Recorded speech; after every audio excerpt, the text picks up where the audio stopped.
Assalamualaikum warahmatullahi wabarakatuh. Saya NF dari Pustaka Suara. Saya menghadirkan satu buku lagi berjudul Dinamika Masyarakat Transisi Mencari Alternatif Teori Sosiologi dan Arah Perubahan, yang ditulis oleh Munandar Sulaiman.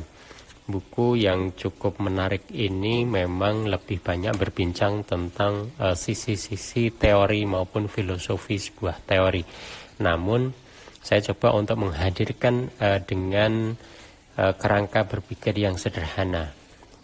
Kita mulai dari satu pertanyaan yang cukup menggelitik. Kenapa masyarakat Indonesia itu dia sangat modern, tapi tidak bisa meninggalkan hal-hal yang berbau mitos, berbau tradisionalis. Jadi semua bercampur baur. Nah, Munandar Sulaiman dalam buku ini mencoba untuk mencari satu model teori yang cocok untuk masyarakat atau melihat masyarakat Indonesia. Kita awali dari apa yang disampaikan oleh Munandar Sulaiman, penulis buku ini, bahwa teori yang dihadirkan di sini untuk melihat masyarakat Indonesia atau masyarakat di dunia ketiga adalah dengan teori model prismatik yang dikembangkan oleh Fred W. Ridges. Apa itu masyarakat prismatik? Disebutkan bahwa masyarakat prismatik adalah masyarakat yang campuran. Jadi antara nilai tradisional dan proses modernisasi itu saling tumpang tindih, saling beririsan, dan tidak ada pemisahan yang tepat atau tidak ada pemisahan yang ketat antara keduanya. Kita gambarkan sederhananya, misalkan begini, pada sisi politik orang itu sangat modern, atau dia punya perhitungan ilmu politik yang sangat kuat. Dia punya perhitungan ilmiah yang dia jalankan, tapi pada sisi lain dia juga sangat mempercayai adanya dukun. Dia sangat mempercayai adanya pulung ataupun hal-hal supranatural lain. Nah, ini saling berkelindan. Sehingga untuk membaca masyarakat Indonesia, apakah dia berada pada kotak masyarakat modern atau berada di kotak masyarakat tradisional, itu tidak bisa 100% berada pada salah satunya. Jadi itulah yang disebut oleh Fred W. Ridges sebagai masyarakat prismatik, dan ini diamini oleh sang penulis atau Munandar Sulaiman untuk membaca Indonesia dan membuat sebuah teori alternatif sosiologi bagi masyarakat Indonesia itu nantinya seperti apa.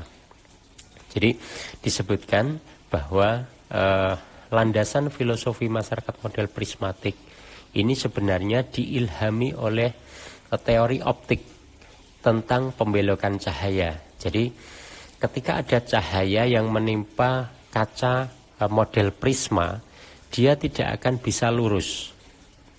Dia akan membelok dan dia akan memencar ataupun nanti memusat, tergantung pada posisi cahaya tersebut.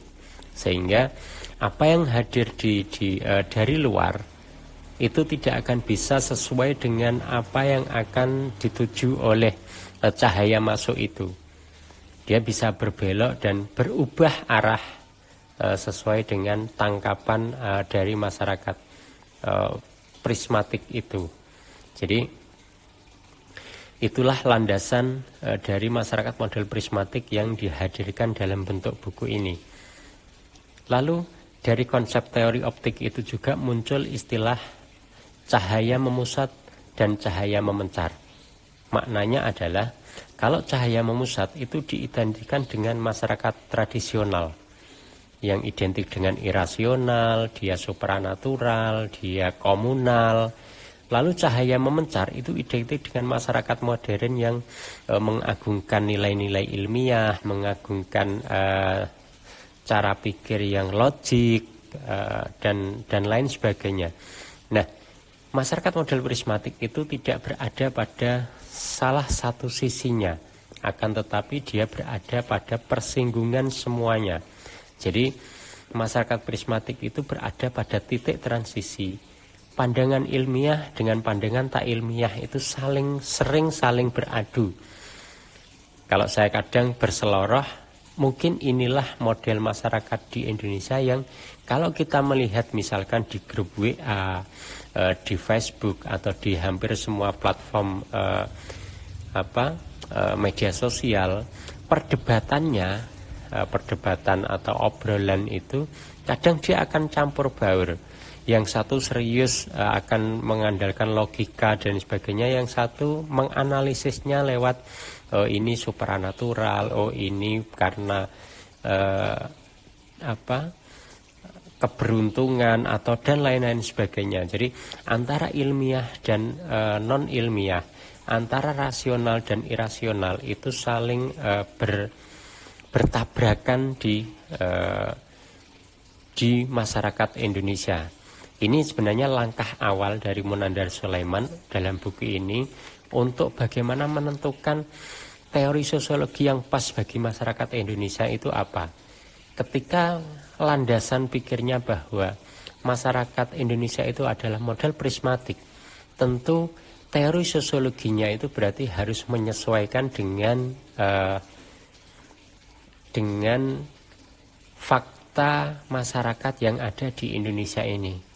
Jadi tidak bisa 100% adalah teori barat yang kemudian diambil dan dipakai untuk melihat masyarakat Indonesia, juga tidak bisa menafikan teori barat untuk dipakai. Jadi harus ada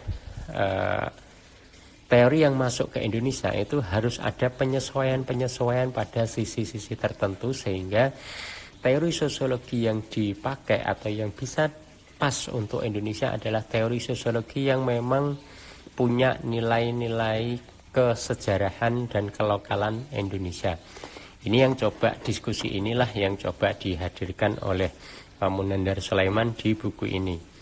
Tentu tawaran-tawaran itu, tawaran-tawaran kemudian itu bukanlah satu teori utuh, namun beberapa hanya candraan pemula atau langkah awal bagaimana untuk kemudian mencari alternatif teori sosiologi dan arah perubahan setelah melihat landasan bahwa masyarakat kita itu adalah masyarakat transisi.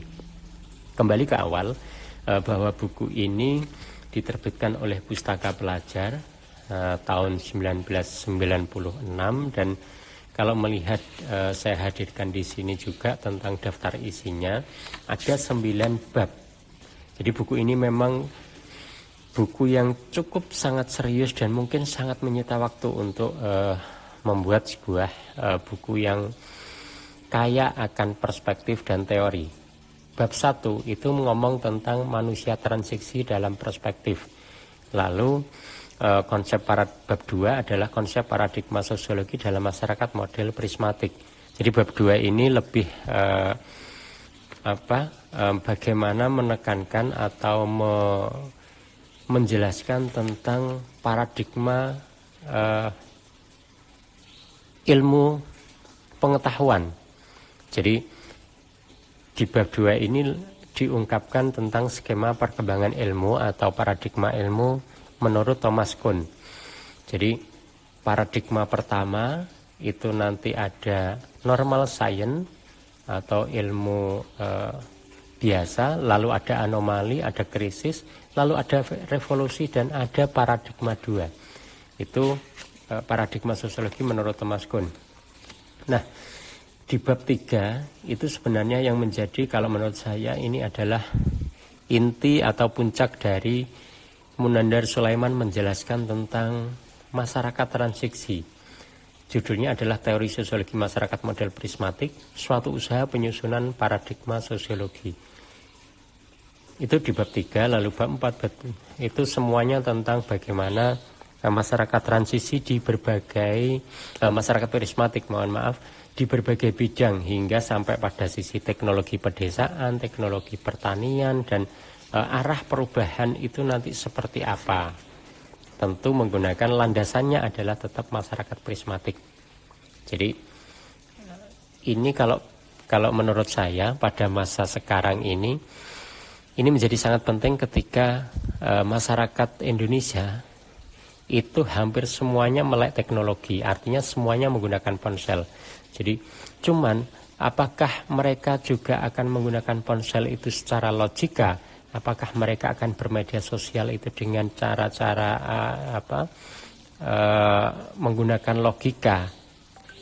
Tentu ini menjadi pertanyaan besar ketika kita melihat bahwa masyarakat kita adalah masyarakat prismatik yang ada campur baur yang seperti saya sampaikan tadi sebagaimana dijelaskan di buku Dinamika Masyarakat Transisi. Buku ini cukup recommended atau sangat recommended bagi misalkan mahasiswa sosiologi atau peneliti atau bahkan bisa jadi ini menjadi penting ketika mendekati 2024 para tim sukses di politik itu akan menggunakan landasan-landasan berpikir masyarakat prismatik yang akan digunakan untuk melihat atau mencandra atau mengkalkulasi bagaimana masyarakat ini akan diarahkan. Tentu kita berharap semuanya ada unsur positifnya, arah ke positif, sehingga bukan pada sisi mengeksploitasi masyarakat. Harapannya, jadi masyarakat transisi ini akan berjalan menuju masyarakat yang lebih baik. Terima kasih dari saya, semoga ada manfaat. Salam Pustaka Suara. Assalamualaikum warahmatullahi wabarakatuh.